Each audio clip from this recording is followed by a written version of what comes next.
Hey guys, Jesse Lavelle coming back at you. So I'm using the Canon R6 with the Canon 16mm f2.8 lens on here. Now, as we all know, this lens doesn't have any stabilization on it, but the body itself does. So right now what I'm doing is using no digital stabilization, and we're just using the in-body stabilization, the physical stabilization system built within the Canon R6. So I'm just holding the camera with my hand here, so it's definitely not the steadiest conditions in the world. I'm really not making any huge attempt to be smooth, although I'm not being crazy jerky with it. So we're just going to bring it back onto the computer and see how the smoothness turns out. It looks like it's doing a decent job as I'm walking here, but with my experience, a lot of times I think it's doing a decent job, and then when I get it on the computer, it didn't do such a decent job. So we'll see. You know, so far my experience with just the IBIS and such a wide angle lens has been that there is some kind of like weird shakiness to the edges of the frame, as well as like I don't know how to explain it. It's almost like the sensor is almost like shifting the plane, if is the best way I can explain it. The plane of the shot seems to be kind of like tilting almost, or maybe that's just how I'm perceiving it, seeing the kind of like weird wobble that happens towards the edge of the frame with such a wide angle lens.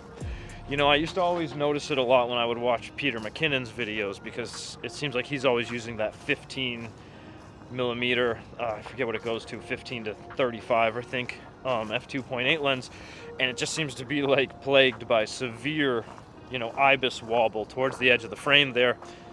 I notice it all the time in his videos. I never noticed it with this camera until I got this lens, but I never had a super wide angle lens either. I never went past, you know, 24mm, which I didn't have a lot of issues with it like that.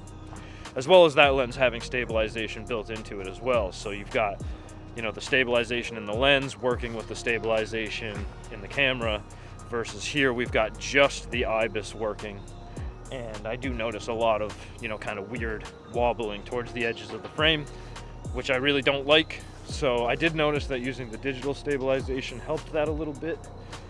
But right now we're just using IBIS to see how it looks when I walk around on the trails out here.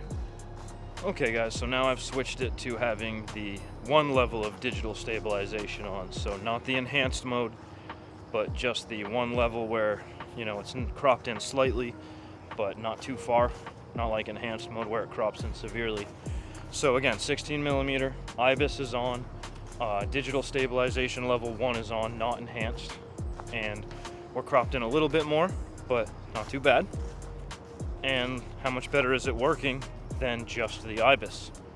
Has it cropped in enough to get rid of the little bit of wobble towards the edge of the frames for us? I don't know.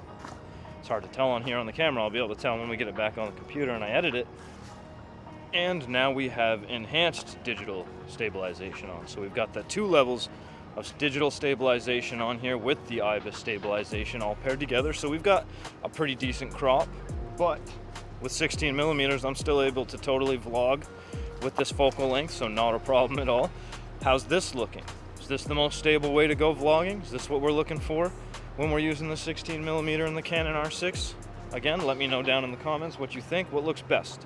So far we have, first scene, we've seen just IBIS. Second scene, we've seen digital stabilization with IBIS. And third scene here, we're now seeing digital enhanced stabilization with IBIS. So again, guys, please let me know what you think down below in the comments. If you think this video helped you in any way, think about going below, subscribing, clicking the notification bell, and I'll see you guys on my next video.